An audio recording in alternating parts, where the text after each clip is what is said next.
Justin Trudeau about to be swallowed up by the giant conservative right-wing extremist wave that just rolled through Europe? Is Trudeau next? Is he out of a job? Well, the polls seem to suggest that. But yesterday, Trudeau spoke about this right-wing extremism, the right-wing wave. And how does he normally handle these types of interactions with people that raise concerns about the government, say like the trucker convoy? Well, Trudeau had a response. Listen. We have seen around the world a rise of populist right-wing forces in just about every democracy that we've seen. And it is of concern to see political parties choosing to instrumentalize anger, fear, division, anxiety. My approach has always been to respond to it, to understand it, and to look to solve it. So Trudeau likes to get together with these individuals and have a conversation with these individuals? Okay, we'll talk about that. Plus, one of the major stories coming out of Canada that really no one's talking about, but it keeps coming up during the question period in Parliament. Why won't you unmask the individuals who are basically spying on Canada with inside the government? Why can't we learn their names? Who are these individuals? We're going to get to the bottom of that story and more. David Crayden joins us from Ottawa, Canada. He's an independent journalist who writes at the Post Millennial, and he's working on this new story right now as we speak. David, great to see you. Nice to be back, Clayton. So let's take first we'll get to the spying piece in a second, which is utterly fascinating, but let's talk about what Trudeau just had to say about the right-wing wave that's just swept across, Spain, Poland, Germany, Austria. The list is fairly endless at this point. Is he next? Is he concerned about it? He's always concerned about it. It's funny, when I first saw this news conference and this comment, I saw it out of context, and I said, oh, there he goes again. Because Trudeau says this all the time, not just in the wake of EU elections. He says this all the time, that he's always out there fighting against these right-wing populist forces. And he's not the one creating division. It's these right-wing populist forces that are creating division. He said it again. And of course, all you have to do is look at this man's record and who's the one who's creating division and who's the one who's down in the polls so far. He hasn't got a hope or a prayer of winning another election. It's Justin Trudeau. He reacts to a trucker convoy protest. He reacts to free speech and freedom of assembly by calling out the police and having people incarcerated or having heads crushed by police forces.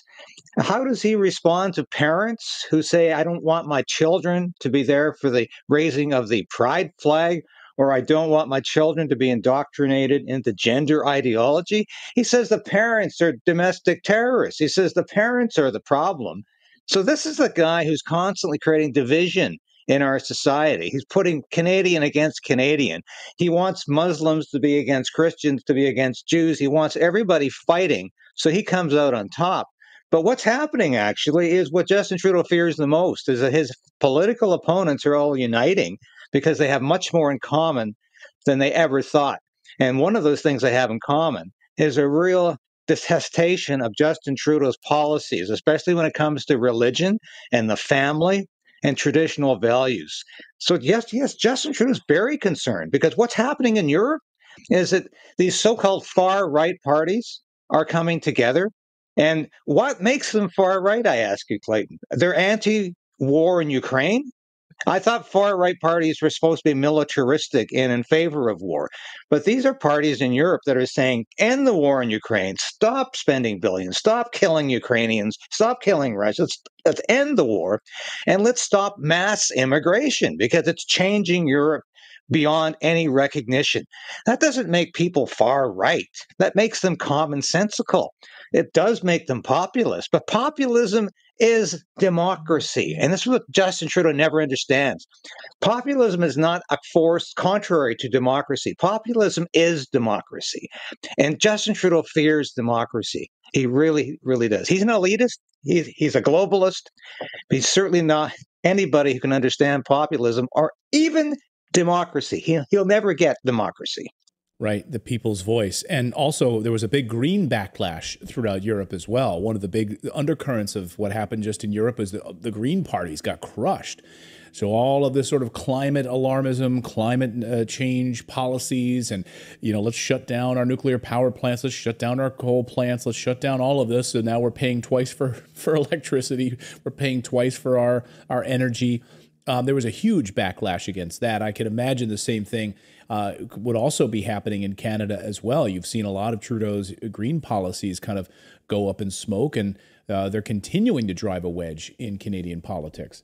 Well, Trudeau was the keynote speaker, as he is every year, at this annual convention of Canadian mayors and reeves. So it's quite influential. These are people from across Canada. They come out every year. This year they're in Montreal. Trudeau was the keynote speaker, and he took some questions from the crowd. And they were hostile questions. People saying, we don't believe you want to ever balance the budget. You don't even think it's possible. But the questions about climate change were really interesting. People were just fed up. Mayors across the country were fed up with hearing about how the carbon tax is going to save the world from climate change. And when he repeated his talking points that he does every day he's in question period, but 8 out of 10 Canadians get more back from the carbon rebate, he was ridiculed, heckled. People were laughing at him. And these are people that he's usually a friendly audience because he goes there every year expecting lots of applause and affirmation. He got neither this year. And of course, he looked so uncomfortable. He's making these grimaces. He's giving the thumbs up and the crowd is booing. So it's not a good look for Trudeau. And clearly people are fed up with being told that you can't drive your car, you can't heat your home. And by the way, if you lose your job on the oil rig, which a lot of people in Alberta are going to be losing their jobs on the oil rigs if he strangles fossil fuel in this country, there's always a job as a janitor. And it's funny, an internal memo from the Trudeau government indicated exactly that about 6 months ago.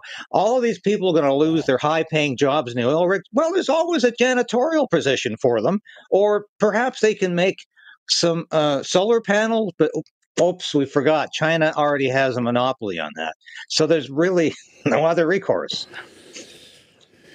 It's unbelievable. Another story is about this spying scandal. The United States right now has a bit of a scandal on its hands. The revelation that almost every member of Congress has basically an Israeli lobby babysitter, according to Congressman Thomas Massie, sort of an APEC babysitter as part of the lobbying that they have to go through. Thomas Massie and a handful of other members of Congress do not. So sort of foreign influence, really, in the United States, but Canada dealing with something perhaps even far worse. According to this new federal government report, which just came out, and it was a nonpartisan report that you've been writing about, it describes how these elected officials in Canada are wittingly, not unwittingly, but wittingly controlled by foreign states, and then are expected to engage in espionage, spying, on behalf of these host nations, these foreign nations, favors from these host nations. I mean,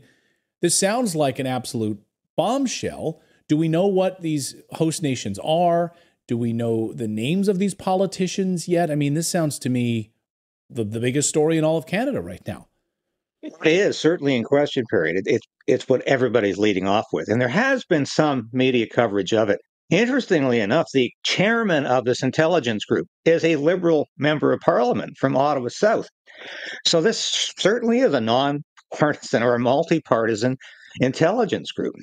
Now, what happened is that they put this report together and they gave Trudeau the unredacted copy.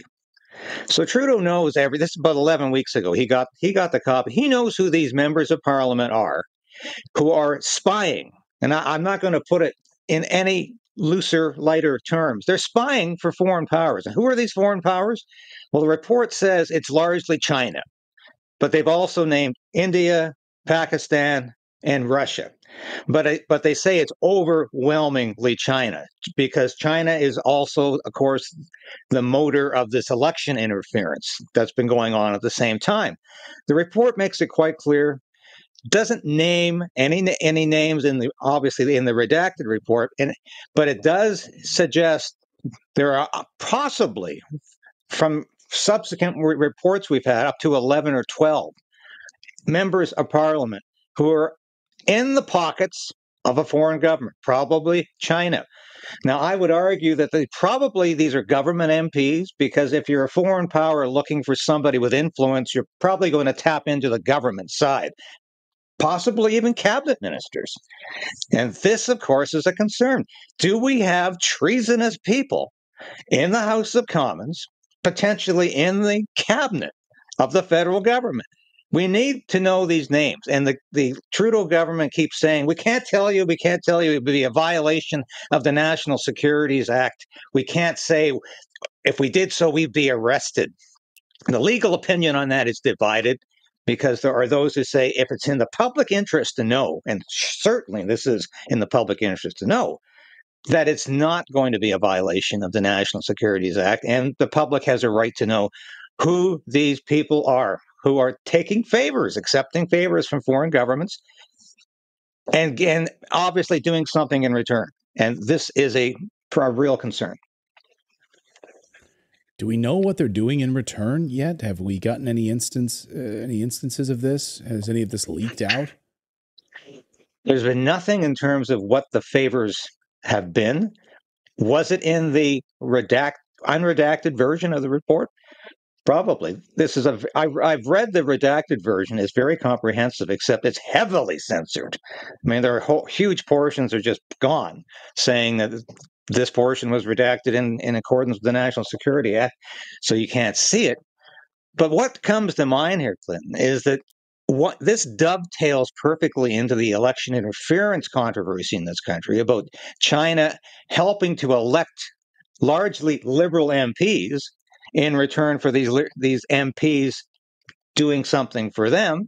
And it also dovetails into the story about our biolab, our top secret biolab in Winnipeg, where two Chinese scientists were working for 2 years, and they were conducting espionage on behalf of the Chinese secret police. Why did they stay for 2 years? Is our security that bad in this country that they didn't know what to do about it? Was there a quid pro quo for these Chinese scientists? Was that quid pro quo help in the general election that Trudeau won following the dismissal of these two Chinese scientists? This is raising huge questions about the credibility of the Trudeau government, about the sovereignty of Canada, and about the ability of the Trudeau government to conduct itself in a reasonable and democratic fashion without being beholden to foreign interests. This is a basic question for any democracy. Is it in the pocket of foreign interests? And when you have a report saying, yeah, we've got a bunch of MPs doing this, the uproar is increasing. And I think you'll see a cacophony of voices saying we need to know who these people are, because it is foundational to what Canada is as a democracy. I don't think there would be any question if this same thing happened in the House of Representatives in the United States. If there were potentially, a dozen congressmen or congresswomen working for China, would there be obfuscation from the government, even from the speaker? I think there would be an incredible public uproar and demand for answers. So I hope we see more of that here. Yeah, I agree. All right, David Kraydon, great to see you as always. We'll keep our eye on this story. This is developing in Canada, and we'll see how much of the mainstreaming corporate media actually covered this story. David, as always, great to have you here. Thanks so much. Always nice to be. Thank you. Thanks, David. Appreciate it. A crazy, crazy story. We'll continue to watch it. Thanks, David.